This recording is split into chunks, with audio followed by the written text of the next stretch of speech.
Terra Espiritual apresenta o Evangelho de Jesus. O Evangelho de Jesus. O nascimento de João. Baseado no Evangelho de Lucas, capítulo 1, versículos de 1 a 25. Muitos já se dedicaram a elaborar um relato dos fatos que aconteceram entre nós, de acordo com o que foi transmitido por aqueles que, desde o começo, foram testemunhas oculares e servos da palavra. Eu mesmo, pessoalmente, investiguei tudo cautelosamente desde o princípio e decidi escrever-te um relato ordenado, ó excelentíssimo Teófilo, para que tenhas a certeza das coisas que te foram ensinadas. No tempo de Herodes, rei da Judéia, havia um sacerdote chamado Zacarias, que pertencia ao grupo sacerdotal de Abias. Isabel, sua mulher, também era descendente de Arão. Ambos eram justos aos olhos de Deus, obedecendo de modo irrepreensível a todos os mandamentos e preceitos do Senhor. Mas eles não tinham filhos, porque Isabel era estéril e ambos eram de idade avançada. Certa vez, estando de serviço o seu grupo, Zacarias estava servindo como sacerdote diante de Deus. Ele foi escolhido por sorteio, de acordo com o costume do sacerdócio, para entrar no santuário do Senhor e oferecer incenso. Chegando a hora de oferecer incenso, o povo todo estava orando do lado de fora.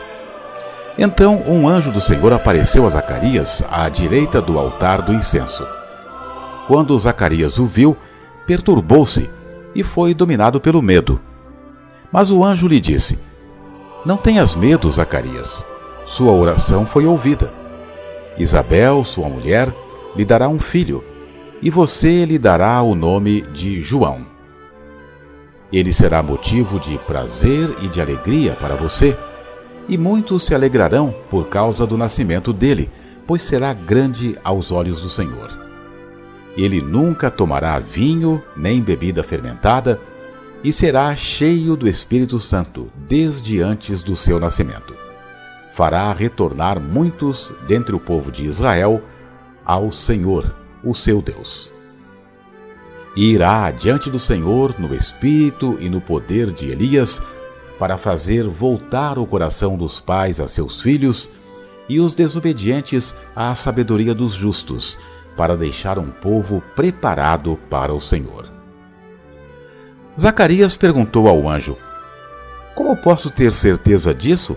Sou velho e minha mulher é de idade avançada?" O anjo respondeu: "Sou Gabriel, o que está sempre na presença de Deus. Fui enviado para lhe transmitir estas boas novas. Agora você ficará mudo. Não poderá falar até o dia em que isso acontecer, porque não acreditou em minhas palavras, que se cumprirão no tempo oportuno." Enquanto isso, o povo esperava por Zacarias, estranhando sua demora no santuário. Quando saiu, não conseguia falar nada. O povo percebeu então que ele tivera uma visão no santuário. Zacarias fazia sinais para eles, mas permanecia mudo.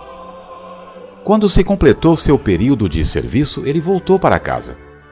Depois disso, Isabel, sua mulher, engravidou e durante 5 meses não saiu de casa. E ela dizia: "Isto é obra que o Senhor fez. Agora ele olhou para mim com favor para desfazer a minha humilhação perante o povo." Comentários. Iniciamos nossa viagem comentando que o Evangelho de Jesus, segundo a visão de Lucas, provavelmente foi escrito pelo médico amado, amigo e cooperador do apóstolo Paulo, que escreveu este Evangelho e os Atos dos Apóstolos enquanto Paulo estava preso em Cesareia, na Judéia, ao redor do ano 60 depois de Cristo, 10 anos antes da destruição do Templo de Jerusalém. Tanto o Evangelho de Jesus segundo Lucas e os Atos dos Apóstolos são dedicados a Teófilo, que em grego significa amigo de Deus, o que faz crer não se tratar de uma pessoa, e sim de uma comunidade dos amigos de Deus, ou seja, dos cristãos primitivos que buscavam amar a Deus em espírito e verdade. Acredita-se também que a base dos escritos de Lucas foi o Evangelho segundo Marcos.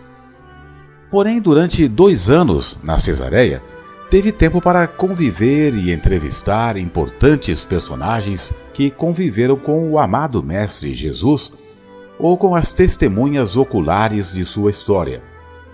Lucas se posiciona como um repórter, pois demonstra humildade ao declarar que não presenciou os fatos, e sim que foi informado por fontes seguras e confiáveis.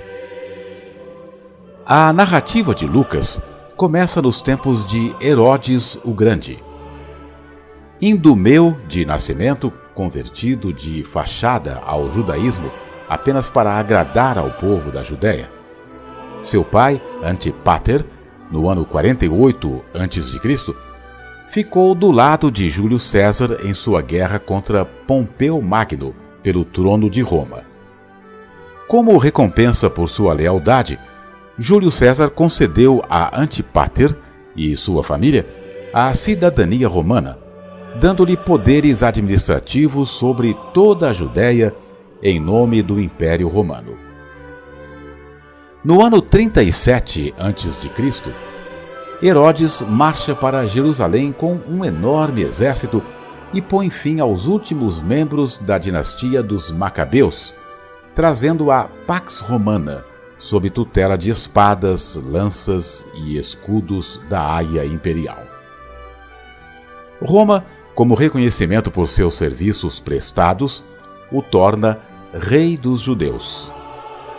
O espírito de revolta dos judeus ganha novo combustível, pois eles esperavam por um Messias libertador e não por um escravizador e colaboracionista.